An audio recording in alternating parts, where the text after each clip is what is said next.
ಇಶಾ ಗ್ರಾಮೋತ್ಸವ ಸಾವಿರಾರು ಯುವಕರ ದುಶ್ಚಟಗಳಿಂದ ಪಾರು ಮಾಡಿದೆ. ಜಗ್ಗಿ ವಾಸುದೇವ್ 20 ವರ್ಷಗಳಿಂದ ನಡೆಸುತ್ತಾ ಬಂದಿರುವ ಗ್ರಾಮೋತ್ಸವದಲ್ಲಿ 43,000 ಕ್ರೀಡಾಪಟುಗಳು ಪಾಲ್ಗೊಂಡಿದ್ದಾರೆ. ಇಶಾ ಫೌಂಡೇಶನ್ ಹಮ್ಮಿಕೊಂಡಿರುವ ಗ್ರಾಮೋತ್ಸವದಲ್ಲಿ ಕರ್ನಾಟಕ ರಾಜ್ಯದಲ್ಲಿ 5,000 ಯುವಕ ಯುವತಿಯರು ಪಾಲ್ಗೊಂಡಿದ್ದಾರೆ. 5 ರಾಜ್ಯಗಳಿಂದ 43,000 ಜನ ಕ್ರೀಡೆಗಳಲ್ಲಿ ಪಾಲ್ಗೊಂಡು ಉತ್ಸಾಹ ಭರಿತರಾಗಿದ್ದಾರೆ. ನಿತ್ಯ ಕೆಲಸ ಕಾರ್ಯದ ಜೊತೆಗೆ ಕ್ರೀಡೆಯು ಮನುಷ್ಯನ ಆರೋಗ್ಯ ಹೆಚ್ಚಿಸುತ್ತೆ, ಜೊತೆಗೆ ದುಶ್ಚಟಗಳಿಂದ ದೂರ ಮಾಡುತ್ತದೆ. ಇದೇ ತಿಂಗಳ 28, 29ರಂದು ಕೊಯಮತ್ತೂರಿನಲ್ಲಿ ಫೈನಲ್ಸ್ ನಡೆಯಲಿದೆ ಎಂದು ಇಶಾ ಫೌಂಡೇಶನ್ ಸದ್ಗುರು ಜಗ್ಗಿ ವಾಸುದೇವ್ ತಿಳಿಸಿದರು. ಒಂದು ಹಸಿರು ಚಿಕ್ಕಬಳ್ಳಾಪುರ ಅಂತ ನಾವು ಮಾಡ್ತಾ ಇದ್ದೀವಿ. ಇದಕ್ಕೆ ಸುಮಾರು 1 ಲಕ್ಷ ಮರದ ಸಸಿ, ಇದೆಲ್ಲ ಟಿಂಬರ್ ಟ್ರೀಸು, ಸ್ವಲ್ಪ ಫ್ರೂಟ್ ಟ್ರೀಸ್ ಎಲ್ಲ ಸೇರಿಸಿ ಫಾರ್ಮರ್ಸ್ ಕೊಟ್ಟಿದ್ವಿ. ಎಲ್ಲ ಚೆನ್ನಾಗಿ ಬರ್ತಾ ಇದೆ. ನಾವು ಅದನ್ನೆಲ್ಲ ರೆಗ್ಯುಲರ್ ಆಗಿ ನಾನು ವಾಲಂಟಿಯರ್ಸ್ ಹೋಗಿ ಇನ್ಸ್ಪೆಕ್ಟ್ ಮಾಡ್ತಾರೆ ಹೇಗಿದೆ ಅಂತ. ಫಾರ್ಮರು, ನಮ್ಮ ರೈತರು ಚೆನ್ನಾಗಿ ನೋಡ್ಕೋತಾರೆ. ಯಾಕಂದ್ರೆ ಇದರಲ್ಲಿ ಹಣ ಇದೆ ಅಂತ ನಾವು ಅವ್ರಿಗೆ ಹೇಳ್ಬೇಕು. ಇದು ನಿಮಗೆ ಗೊತ್ತಿಲ್ಲದೆ ಇರ್ಬೋದು, ಬಟ್ ಒಂದು 6-7 ವರ್ಷದಲ್ಲಿ ಮೊದಲು ಅವರು ಯಡಿಯೂರಪ್ಪ ಅವರು ಇರಬೇಕಾದ್ರೆ ನಾವೊಂದು ಕೆಲಸ ಮಾಡಿದ್ವಿ. ನಮ್ಮ ದೇಶದಲ್ಲಿ ಯಾವ ಥರ ರೂಲ್ಸ್ ಇತ್ತು ಅಂದರೆ, ನೀವು ನಿಮ್ಮ ಜಮೀನಲ್ಲಿ ಒಂದು ಒಳ್ಳೆ ಮರ ಇಟ್ರಿ ಅಂತ ಹೇಳಿ ಚೆನ್ನಾಗಿ ಬೆಳೀತು. ನಿಮ್ಗೆ ಏನೋ ಬೇಕು, ಹಣ ಬೇಕು, ಇಲ್ಲ ಮರ ಬೇಕು, ಏನೋ ನೀವು ಕಟ್ ಮಾಡೋದು, ನಿಮ್ಮನ್ನು ಅರೆಸ್ಟ್ ಮಾಡಿ ತಗೊಂಡು ಹೋಗ್ಬೇಕು. ನಿಮ್ಮ ಜಮೀನಲ್ಲಿ ಬೆಳೆದದ್ದು. ಅದರಿಂದ ರೈತ ಏನು ಮಾಡ್ದ, ಯಾರು ಮರನೇ ಇಡಲ್ಲ. ಮರ ಇಟ್ಟರೆ ತಾನೇ ಪ್ರಾಬ್ಲಮ್, ಯಾಕೆ ಬೇಕು ನಮಗೆ.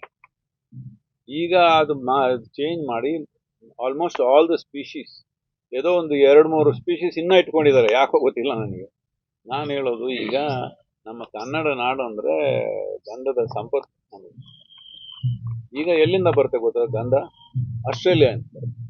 ಚಿಕ್ಕಬಳ್ಳಾಪುರ ಹೊರವಲಯ ಆವಲಗುರ್ಕಿ ಪಂಚಾಯಿತಿ ಇಶಾ ಫೌಂಡೇಶನ್ ಆದಿಯೋಗಿ ಕ್ಷೇತ್ರದಲ್ಲಿಂದು ಸದ್ಗುರು ಜಗ್ಗಿ ವಾಸುದೇವ್ ಮಾಧ್ಯಮ ಸಂವಾದ ನಡೆಸಿದರು. ಈ ವೇಳೆ ಮಾತನಾಡಿದ ಅವರು, ಗ್ರಾಮೀಣ ಯುವಕ ಯುವತಿಯರಲ್ಲೂ ಕ್ರೀಡಾ ಮನೋಭಾವನೆ ಇದೆ, ಅವರಿಗೆ ಅವಕಾಶಗಳನ್ನು ಕಲ್ಪಿಸೋರಿಲ್ಲ. ನಮ್ಮ ಇಶಾ ಫೌಂಡೇಶನ್ ಕ್ರೀಡಾ ಚಟುವಟಿಕೆಗಳನ್ನು 20 ವರ್ಷಗಳಿಂದ ಗ್ರಾಮೋತ್ಸವ ಹೆಸರಿನಲ್ಲಿ ಎಲ್ಲರಿಗೂ ಕ್ರೀಡಾ ಚಟುವಟಿಕೆಗಳನ್ನು ಹಮ್ಮಿಕೊಳ್ಳುತ್ತಾ ಬರುತ್ತಿದೆ. ಕರ್ನಾಟಕ ರಾಜ್ಯ ಸೇರಿದಂತೆ 5 ರಾಜ್ಯಗಳಲ್ಲಿ ಗ್ರಾಮೋತ್ಸವದಲ್ಲಿ 43,000 ಜನ ಪಾಲ್ಗೊಂಡಿದ್ದಾರೆ. ಈ ಕ್ರೀಡೆ ಜನರನ್ನು ಉತ್ಸಾಹ ಹಾಗೂ ಉಲ್ಲಾಸಭರಿತರನ್ನಾಗಿಸುತ್ತದೆ. ಆ ಕಾರಣದಿಂದ ನಡೆಸುತ್ತಿರುವ ಕ್ರೀಡೆಗಳಲ್ಲಿ ನಾನು ಗೆಲ್ಲಬೇಕು, ನಾನು ಮೊದಲ ಬಹುಮಾನ ಪಡೆಯಬೇಕು ಎಂಬ ಕಾತುರತೆ ಇರುತ್ತೆ. ಇದರಿಂದ ದುಶ್ಚಟಗಳಿಗೆ ಬಲಿಯಾಗುವ ಸಮಯವನ್ನು ಈ ಚಟುವಟಿಕೆಗಳಲ್ಲಿ ತೊಡಗಿಸಿಕೊಳ್ಳುತ್ತಾರೆ. ಜಾತಿ ಭೇದ ಮತ ಕಲಹ ಮರೆತು ಕ್ರೀಡೆಗಳಲ್ಲಿ ಪಾಲ್ಗೊಳ್ಳುತ್ತಾರೆ. ಈ ಬಾರಿ ನಡೆದ ಗ್ರಾಮೋತ್ಸವದಲ್ಲಿ ಕರ್ನಾಟಕ ರಾಜ್ಯದಲ್ಲಿ 5 ರಾಜ್ಯಗಳಿಂದ ಒಟ್ಟು 43,000 ಕ್ರೀಡಾಸಕ್ತರು ಪಾಲ್ಗೊಂಡಿದ್ದಾರೆ. ಇದೇ ತಿಂಗಳ 28 ಮತ್ತು 29ರಂದು ಫೈನಲ್ಸ್ ಕೊಯಮತ್ತೂರಿನಲ್ಲಿ ನಡೆಯಲಿದೆ ಎಂದು ಅವರು ತಿಳಿಸಿದರು. ಯಾಕಂದ್ರೆ ಕಾಡಲ್ಲಿ ತೆಗಿಬಾರ್ದು, ಜಮೀನಲ್ಲಿ ಬೆಳೆಸಬಾರ್ದು. ಯಾವ ಥರ ದೇಶ ನಡೆಸ್ತೀವಿ ನಾವು? ಇದರಿಂದ ಎಲ್ಲ ಸ್ಪೀಶೀಸ್ ರಿಲೀಸ್ ಮಾಡಿದೀವಿ. 1-2 ಸ್ಪೀಶೀಸ್ ರೆಡ್ ಸ್ಯಾಂಡರ್ಸ್, ಇನ್ನು ಸ್ವಲ್ಪ ಸ್ಪೀಶೀಸ್ ಮಾತ್ರ ಹಿಡ್ಕೊಂಡಿದ್ದಾರೆ. ಮಿಕ್ಕಿದ ಎಲ್ಲ ರಿಲೀಸ್ ಮಾಡಿ ಈಗ ಫಾರ್ಮರ್ ಬೆಳೆಸ್ಬೋದು. ಅದನ್ನ ಅವನಿಗೆ ಬೇಕು ಅಂದಾಗ ಕಟಾವು ಮಾಡ್ಬೋದು. ಆಗ್ತಾನೆ ಬೆಳೆಸ್ತಾನೆ.